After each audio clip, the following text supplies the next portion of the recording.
Hi kids, this is the continuation of the previous video. So நான் அதில் coordination solvesனா என்ன, அதோட properties என்ன, அதோட uses என்னெல்லாம் இனிமே தான் பார்க்க போகிறோம்னு சொல்லியிருந்தேன். So now I am going to teach you the coordination salt. What are all the terminologies which are used in the coordination salt? That we are going to see now. So இப்போ நான் எக்ஸாம்பிளுக்கு உனக்கு நான் என்ன example போன வீடியோவில் கொடுத்துருந்தேன்னா potassium ஃபெர்ரோசைனைட், அதுவே நான் இங்கேயும் எடுத்துக்கிறேன்.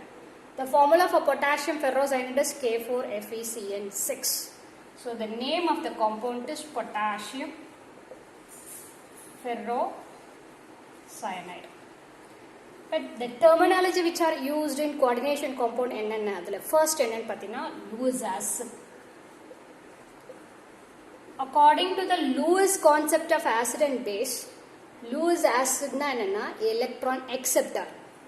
So Lewis acids are electron acceptor. அப்ப இங்க உன்னுடைய coordination saltல potassium ferrocyanide எது Lewis acid ஆக்ட் பண்ணும் அப்படின்னா Fe2+ ion. The central metal ion அதை நான் சொல்லுவேன். So இந்த Fe2+ ionக்கு என்ன பேருனா central metal ion,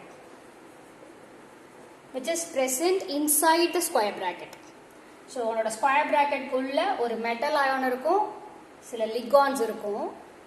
இந்த metal ionக்கு பேரு Lewis acid. That means electron acceptor. Electron accept பண்ணும். இது first term. So the first term is Lewis acid. The second term என்னன்னு பார்த்தீங்கன்னா Lewis base. Second term என்னன்னு பார்த்தீங்கன்னா Lewis base. Lewis acids are electron acceptors na, Lewis bases are electron donors. So they are electron donors. And your electron donors inge in the complex la edun pathina cyanide ions. Idukku enna peru pathina ligands. So unnodaya coordination salt la coordination sphere, அதாவது அந்த square bracket குள்ள இருக்கிற first part metallic part அது வந்து central metal ion and the remaining part வந்து ligands. Central metal ion is called as Lewis acid and your other particle is called as, other molecules or other ions are called as Lewis base. Okay, for example இப்போ இங்க iron 2+ ion is there அப்படின்னா how many cyanide ions are there in this complex na 6 இருக்கு. So இங்க ஒரு cyanide ion, இங்க ஒரு cyanide ion, இங்க ஒரு cyanide ion, இங்க ஒரு cyanide ion, இங்க ஒரு cyanide ion இருக்கும். 6th one இங்க இருக்கும். And the complex உடைய structure geometry என்னன்னு பார்த்தீங்கன்னா octahedral complex. இப்போ நான் இது சொல்றேன் இல்லையா, இதோடைய structure octahedral னு சொல்றேன் பார்த்தா, இது வந்து coordination polyhedra. இதுக்கு பேர் என்னன்னா coordination polyhedra. So the terminologies which are used in coordination chemistry என்னன்னு பார்த்தீங்கன்னா first one Lewis acid. Lewis acid ன்றது உன்னோட central metal ion. And the second one is Lewis base, அதாவது உன்னோட ligands. The third one நான் என்ன சொல்லியிருக்கேன்னா coordination polyhedra. Okay, அடுத்து இந்த ligands ன்றது என்னன்னு பார்ப்போம். Ligands வந்து electron donors னு சொன்னேன். அப்ப உன்னோட மெட்டல் அயானுக்கும் உன்னுடைய லிகாண்டுக்கும் நடுவுல தான் கோஆர்டினேஷன் கோவேலன்ட் பாண்ட் இருக்கும். இந்த கோஆர்டினேஷன் கோவேலன்ட் பாண்ட் அப்படின்னா என்ன? What is the difference between covalent bond and coordination covalent bond? Covalent bond is formed due to the mutual sharing of electron between the two atoms. But coordination covalent bond அப்படின்னுக்குள்ள the electrons will be shared between the two atoms.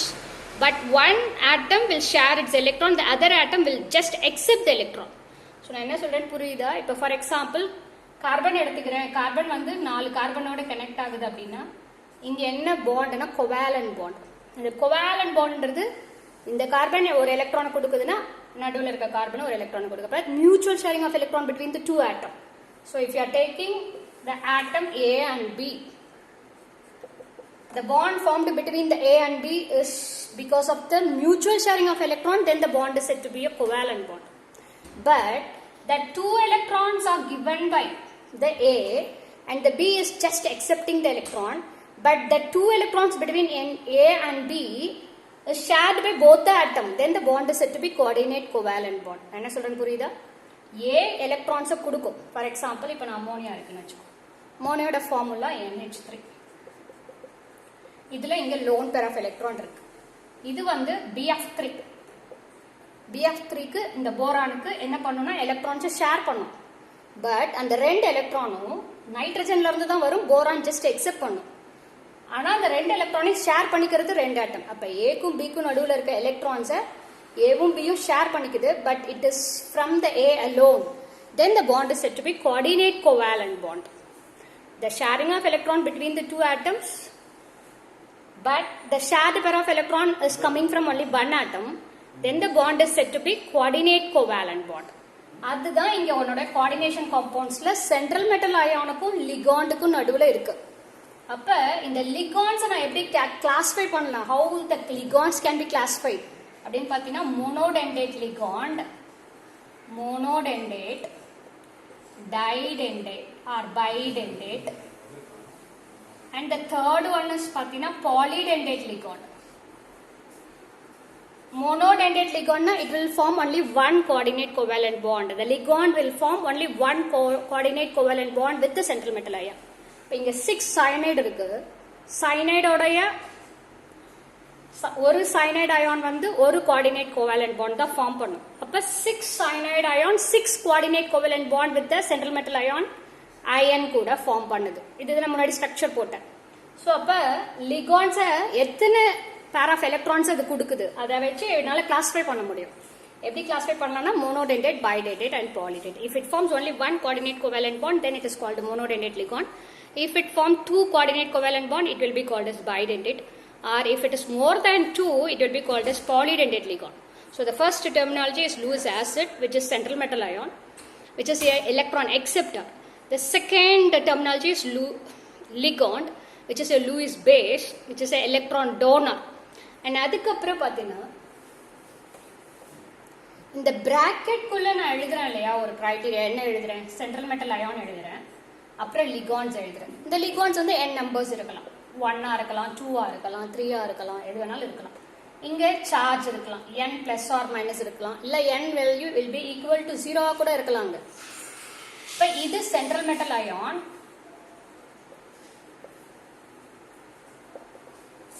இது வந்து ligand. இந்த central metal ion அதாவது என்னோட Lewis ஆசிடையும் Lewis பேஸையும் நான் ஒரு square bracket குள்ள represent பண்றேன் இல்லையா, இந்த ஸ்கொயர் பிராக்கெட்க்கு பேரு coordination sphere. So coordination sphere, coordination sphere. But the coordination sphere is the square bracket in within where the central metal ion and the ligands will be represented. Okay, this enna peruna coordination sphere. அடுத்து coordination number. So first நான் என்ன சொன்ன Lewis acid, second நான் என்ன சொன்ன Lewis base, third என்ன சொன்ன coordination sphere, fourth one coordination number. Coordination number na enna pathina how many ligands are attached with the central metal ion through coordinate covalent bond. So ஒரு ligand வந்து எத்தனை coordinate covalent bond வந்து அந்த central metal ion ஓட form பண்ணிருக்கோ அதுக்கு பேரு coordination number. In this case potassium ferrocyanide ல பாத்தீனா எனக்கு 6 cyanide ligands இருக்கு, 6 coordinate covalent bond form பண்ணிருக்கு, அப்ப அதோட coordination number 6. சொல்றது புரியுதா? அடுத்து இதோட ஸ்ட்ரக்சர் என்ன சொன்னேன், octahedral, அது வந்து coordination polyhedron. அடுத்த டேர்ம் என்னன்னா oxidation number. நெக்ஸ்ட் டேர்ம் என்னன்னு பாத்தீங்கன்னா நெக்ஸ்ட் டேர்ம் நான் என்ன யூஸ் பண்ற கோஆர்டினேஷன் கெமிஸ்ட்ரியிலன்னு பாத்தீங்கன்னா oxidation number. Oxidation state or oxidation number அப்படின்றது என்னன்னு பாத்தீங்கன்னா இந்த லிகாண்ட்ஸ் எல்லாம் நான் ரிமூவ் பண்ண பிறகு அந்த சென்ட்ரல் மெட்டல் அயானுக்கு என்ன சார்ஜ் வருதோ அதுதான் oxidation state of the central metal ion. For example இப்போ நான் K4FeCN6 எடுத்துக்கிறேன். உனக்கு நல்லா தெரியணும் potassium is a alkali metal, அப்போ அதோட சார்ஜ் +1 தான். 4 பொட்டாசியம் இருக்கு, அப்போ +4. அப்போ இது கேட்டயானுக்கு +4னா ஆனியானுக்கு -4. ஓகே, அப்போ ஒரு சைனைடுக்கு -1, அப்போ 6 சைனைடுக்கு -6. அப்போ இங்க +2 இருந்தால் தான் வெளியில -4, because the sum of the oxidation numbers of the ions present in the polyatomic ion is equal to the charge carried by that ion. இது oxidation rule. எனக்கு தெரியணும். ஒரு காம்ப்ளெக்ஸ்ல எல்லா oxidation number of the ions நான் add பண்ணனா எனக்கு ஃபைனலா 0 வரணும். அப்ப இது K4ன்றது +4, இந்த ஸ்பியருக்கு வெளியில -4, ஒரு சைனைடுக்கு -6. அப்ப Fe எனக்கு தெரியாது நான் வச்சிட்டேனா +4 + x -6 is equal to 0. அப்ப என்ன வரும் x -2 is equal to 0, x is equal to +2. இப்ப அயன் என்ன ஸ்டேட்ல இருக்குன்னா +2 ஸ்டேட்ல இருக்கு. அது ஆக்சிடேஷன் ஸ்டேட். ஸோ என்னென்ன டெர்மினாலஜின்னு திருப்பி சொல்கிறேன், கரெக்டாக நோட் பண்ணு. லூஸ் ஆசிட்னா electron acceptor, that is your central metal ion. Lewis base which is electron donor, that are your ligands. அடுத்து coordination sphere, the square bracket wherein your central metal ion and the ligands are represented, that is called coordination sphere. The fourth term is coordination polyhedron. What is the geometry of the complex? That will be termed as coordination polyhedron. And the fifth one is oxidation state. Oxidation state of the central metal ion, the charge acquired by the central metal ion after removing all the ligands from the coordination sphere. Then coordination number, the last term is coordination number. Coordination number is the number of ligands which are attached with the central metal ion through coordinate covalent bond is called coordination number. Yes guys, thank you. Remaining next video la paakalam.